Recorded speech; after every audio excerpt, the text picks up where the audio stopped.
Thank you. You're welcome. I'm elated to have this opportunity. You know, I just feel the energy in the air. It feels great. I'm gonna tell you this. When I woke up, I wasn't feeling well. It's not contagious. I wasn't feeling well at all, but I couldn't not keep my promise. That's one of the things that my mother taught me growing up. Your word is your bond. So if you tell somebody you want to be there, you better be there. So I could not miss this opportunity.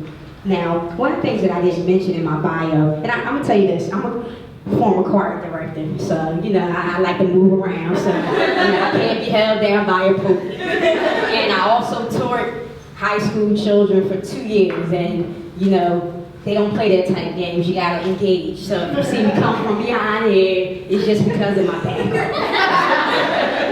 I know we were given 5 minutes, some of my background, I told you I was a choir director, but also I grew up in the church. And one of the things that I remember with the preachers or whatever, they told you, you know, I'm going to be brief. You know, they say that. I remember that from a child all the way up to an adult. I'm going to be brief. But somehow, some way, it seemed like that preaching minutes were a little bit longer than the average. So I remember 5 minutes really not being 5 minutes, but I'm gonna try not to use my preaching minutes and really try to stick to the 5 minutes. I love life, I love having fun. So I might throw a couple jokes in there, you know, if it's corny, you ain't gotta laugh, you know, I'm all right, I can go back to my firehouse and tell my corny jokes and they'll laugh because I gotta do that performance evaluation. So you heard my background. I'm gonna tell you this, never in a million years that you would ask me, let's say about 17 years ago, 17, maybe 18 years ago, if you would have asked me where would I be working, I would have told you the fire department. The fire department for me was a little bit by default. So I went to Randolph Career Academy, graduated. While I was in Randolph Career Academy, I was in Randolph altogether. I had my mind made up. I wanted to be a nurse. I was in the nursing program. You could not tell me that I was not going to be a nurse. In 11th grade, I got accepted into Penn State, and I knew that that's what I was going to do. Got to college and realized maybe this ain't for me right now.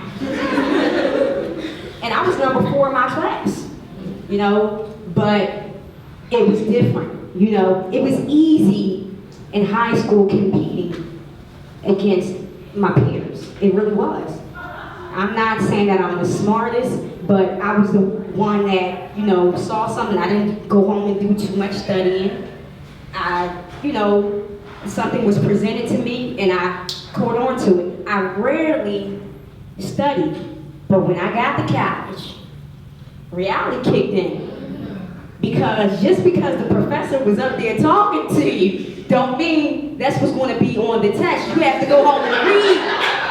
I learned the hard way, I'm going to be honest with you. So I was working full-time at that time too. I was a manager at Target and going to school full-time because I've always been about making my money too. I started working at 15 and never stopped. So I got about 22 years of working on the books. And then before that, I babysat and I helped my uncle. He had a lawn business. I've been really working realistically since I was 8 years old. And I'll be 38, yeah, I told you, 38 in September. So I've been working for 30 years, that's all I knew.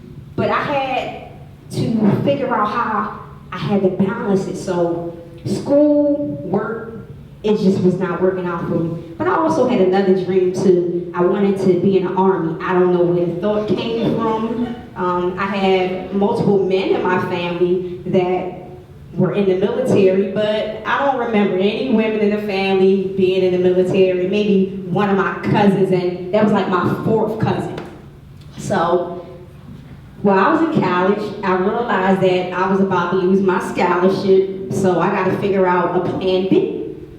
So my plan B was I was going to join the reserve, and they were going to pay for me to go to college, right? Simple solution. All right, I got this, because they're not giving me no more money for this next semester. So I did my 2 semesters at Penn State, and then I went into the military. I had it all figured out. Next thing you know, a couple months into the military, got hurt. Had to come home. Now, I can't go back to school because I can't afford it, nor can I work. Like they got rid of me. So what now? So next thing you know, I think that I believe in God. I don't know what other people believe in, but I believe in a higher power. And I remember I was in church, real story. Somebody put an application for the Philadelphia Fire Department, and they call them tracks, so it was in a rack, and somebody stuck an application for the Philadelphia Fire Department in the rack. Now, this was a Sunday. The deadline was the next day.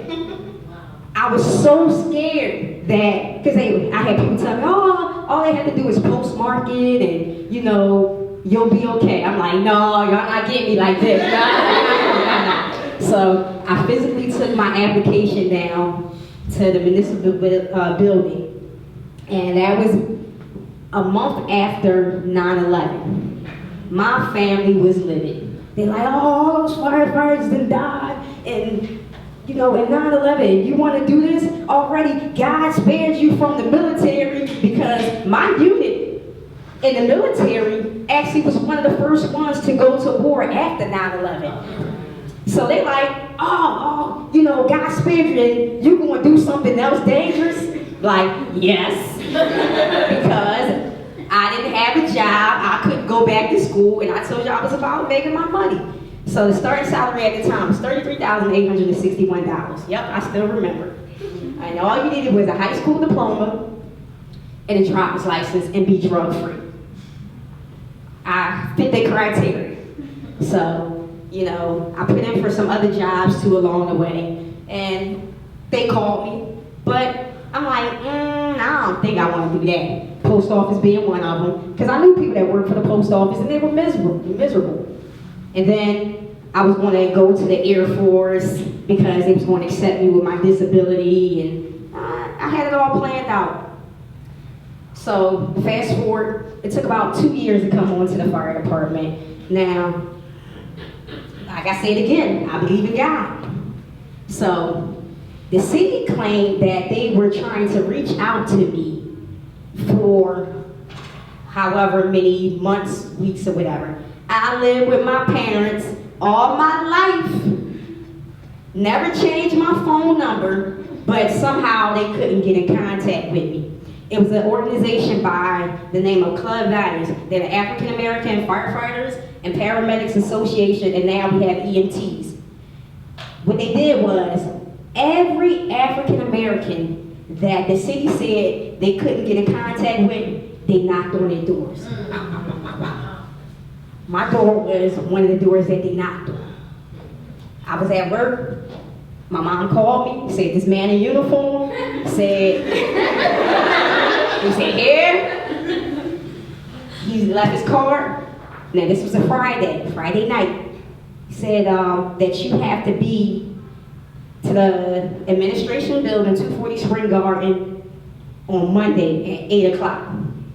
Now, good thing I worked for my uncle at the time, because what job can you say, you know what, I'm not coming in on Monday because I gotta go down. So my uncle, he was understanding. So I went down there, I interviewed. Next thing you know, they said, all right, now you're gonna go to 19th and Fairmount. This is all on the same day. You're going to go to 19th and Fairmount, and you're going to take a drug test, right? Just like that. So it was about 7 to 8 of us. I'm the only female, the rest are all male. out of those 7 people that I saw in that interview, the ones that started the academy was 2. Me and another guy. And it was mentioned before, if you stay ready, you don't have to get ready. So I was cool. So they like, test me, I'm all right. Because I already been in jobs where I had to be tested. So I'm like, you ain't gonna get me with this one. I ain't saying I ain't never do, but I'm saying I know what I wanted. So therefore, I stayed ready. So, long story short, so I went through the academy. I went through the military, so I figured that I was, good, physically, whatever. I could do push-ups or whatever. Yeah, I could do push-ups. I could do sit-ups. But I wasn't prepared to carry no ladder. I wasn't prepared to drag a 170-pound dummy. I wasn't prepared to do that. But one of the things that I did was, I came early every day. I stayed late every day because I knew that they wanted me to fail in this male-dominated job. I'm gonna tell you, go ahead. I'll use 2 of my preaching minutes. I knew they wanted me to fail. So it became more to than proving it to myself. I had to prove to them that, hey, you're no better than I am. I took the test like you. I interviewed just like you. So, but then at the same time, I felt like I was better because I did extra. When they just came and did the bare minimum, I came and did extra. I talked to my high school a few months ago, and I talked to them about branding yourself. So in June of this year, I'll celebrate 20 years of being out of high school. And I got an opportunity to talk to seniors. And when we think of a brand, we think of a symbol. But really what a brand is, something that separates you from the others. And when I told them, you have to start building your brand, they knew. Like, even when they wanted to dislike me, they couldn't help themselves because of the brand that I represented. They couldn't help it. Oh, she's small, but she's mighty. Oh, she's short. Her arms a little, but man, she'll get down there and she'll pick that ladder up. They couldn't help themselves because I created a brand for myself. And I'm saying to you, you are a brand. Be careful of how you represent yourself. We didn't really have too much social media going on when I was, coming up. But now we're in a social media era.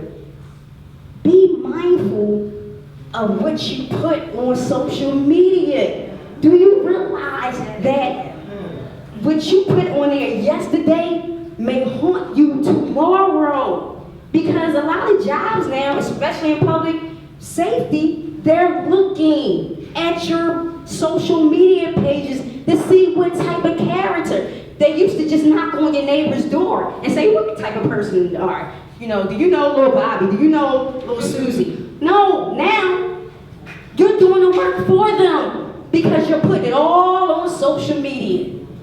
So be mindful of that.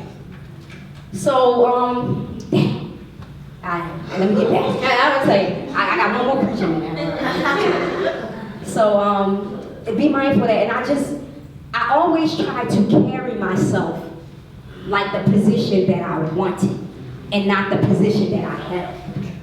So that brought me to, graduating out the fire academy and then going on to be a lieutenant. They were all already other female lieutenants on the job already. So that was already done. Now it was time to move on to the next thing, and that was captain. So, and I'm gonna be honest with you, I took the captain's test 2 times. I didn't fail it, but I didn't score high enough for them to get me the first time. If I would have passed it or scored high enough the first time, I would have been the first female captain in the history of the fire department, period. Because there was no women in the job that held that position. It wasn't until 2011 that the first woman became a female captain in the fire department. It never existed. So, you know, I gave myself a day to be upset. You know, give myself a pity party because I know they wanted me to fail. I took the test on my daughter's birthday. I was getting ready for the party. Making all these excuses of why I didn't score high enough on the test. But sometimes it's not just about the work that you put in. Sometimes it's about timing. And everything is in its right time. Some things that I have now is not because of what I did now. It was the seeds that I sown years ago that I'm reaping the benefits of now. So I gave myself that opportunity to be mad and, you know, sad and disappointed, and then I got back on the horse and I kept going. So then, here it is, 2 years later, they give a test every 2 years. So now it's time to test again. And I walked in there, you couldn't deny me. So you had two people sitting on the side of the table. You know, I shake both their hands. How you doing? And I start off, because what you do is you give a little speech or whatever. They give you two problems and you gotta, you know, talk about it. I started off as a captain in the Philadelphia Fire Department. I was telling them, because I was a lieutenant, but I was telling them, as a captain in the Philadelphia Fire Department, I will handle this situation, blah, blah, blah, blah, blah. Well, I guess it worked out pretty well for me. Because in 2013, yes, I did become the first African-American female fire captain. It's unfortunate that to date that I'm still the only. So, I told the seniors that I spoke to, I said, I'll be happy when the second comes. I'm happy for myself, but I'm going to be extremely happy when the second one comes, because it showed that I kicked down that door. And that's what you have to do. Some things that you do is not going to be for you. It's for somebody else. And I know that my purpose is not for me, it's for somebody else. So I'm taking the chief test again. I took the chief test, didn't score high enough this go around. Upset because people that I helped, they got promoted. But what did I say again? Time. So I'm taking it again. Taking it again this year. And, you know, prayerfully, I'll be the first African American female fire chief in the history of the Philadelphia Fire Department. If not, I'm good.